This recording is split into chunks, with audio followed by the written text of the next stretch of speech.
DNA मित्रों, पश्चिम बंगाल में BJP के पर्यवेक्षक आए, सीएम के लिए शुभेंदु अधिकारी के नाम पर सबकी सहमति बनी, शपथ ग्रहण भी हो गया। लेकिन केरलम की स्थिति बिल्कुल उलट है। केरलम में कांग्रेस के चुनाव कांग्रेस ने जीता, कांग्रेस गठबंधन को बहुमत मिला, सीएम तय करने के लिए पर्यवेक्षक भी पहुंच गए और फिर लौट भी गए, लेकिन सीएम अब तक तय नहीं हुए। बीजेपी और कांग्रेस में यह भी एक बड़ा फर्क है, लेकिन आज हम फर्क की बात नहीं करेंगे। आज हम आपको यह बताएंगे कि केरलम में कांग्रेस सीएम क्यों नहीं चुन पा रही है। दरअसल कांग्रेस के अंदर सीएम पद को लेकर एकमत नहीं बन पा रहा। पार्टी में मुख्य तौर पर सीएम के लिए दो चेहरों में टक्कर है।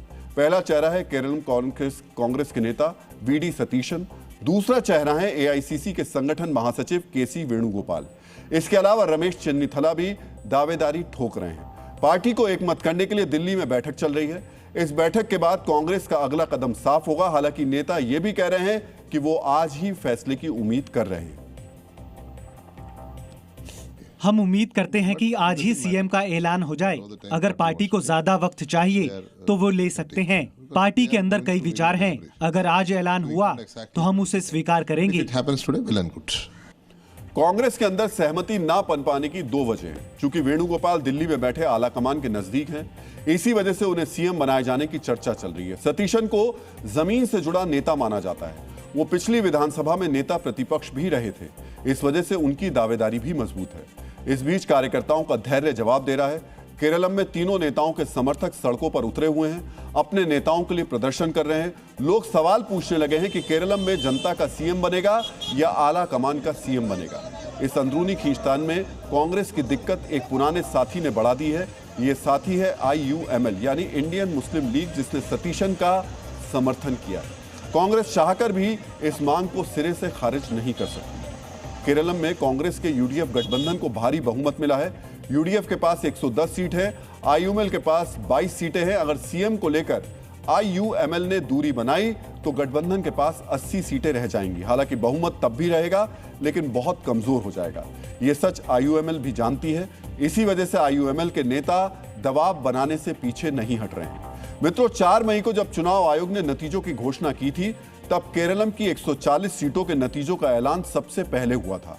आज 120 घंटे बीत चुके हैं, लेकिन सीएम के चेहरे पर मोहर नहीं लग पाई है। कांग्रेस के दोनों पर्यवेक्षक अजय माकन और मुकुल वासनिक लाख जतन करते रहे, लेकिन बात दिल्ली पहुंचकर भी नहीं बनी। खैर, यह पहली बार नहीं है जब सीएम फेस को लेकर कांग्रेस के अंदर दो मत बने हों। 2018 के राजस्थान विधानसभा चुनाव में ऐसा ही हुआ था। अशोक गहलोत और सचिन पायलट को सीएम बनाने को लेकर वाद विवाद हुआ। 2022 में कांग्रेस ने हिमाचल जीता। सुखविंदर सिंह सुक्खू और प्रतिभा सिंह को सीएम बनाने पर असहमति का सामना करना पड़ा। 2023 में जब कांग्रेस को कर्नाटक में जीत मिली, तब सिद्धारमैया और DK शिवकुमार के बीच खींचतान हुई थी। ये तथ्य बताते हैं मुख्यमंत्री पद को लेकर अंदरूनी मतभेद कांग्रेस में एक पैटर्न रहा है। एक सच ये भी है कि तनातनी के बाद भी कांग्रेस की सरकार बनी, यानी कांग्रेस को ऐसी सिचुएशन से निपटने का एक्सपीरियंस भी है। अगर तजुर्बा काम कर गया तो जल्द केरलम को अपना सीएम मिल जाएगा। अगर तजुर्बे की दवा ने फौरन असर नहीं किया तो केरलम की जनता शायद सवाल पूछे कि हमने तो वोट दे दिया, हमें मुख्यमंत्री कब दोगे।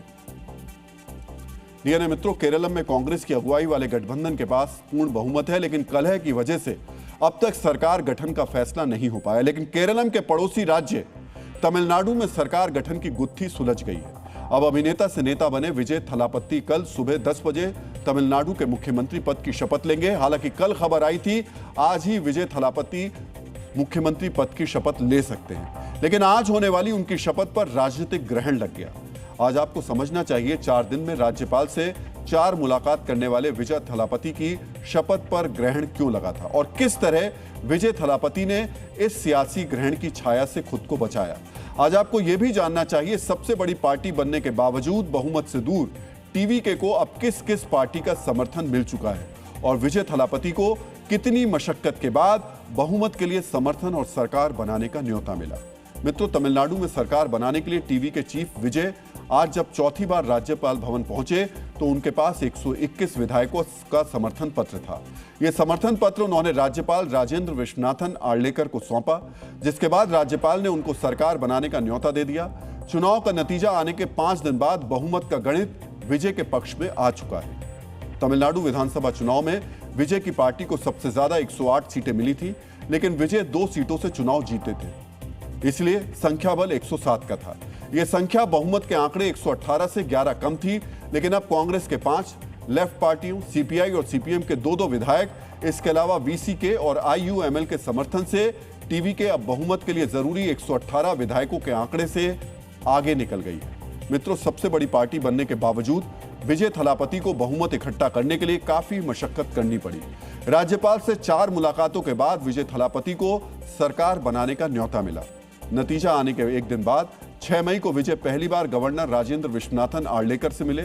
सबसे पहले उन्होंने डीएमके के साथ चुनाव लड़ने वाली कांग्रेस पार्टी का सहयोग उनको मिला था। कांग्रेस ने टीवीके के साथ सरकार बनाने के लिए डीएमके से गठबंधन तोड़ दिया।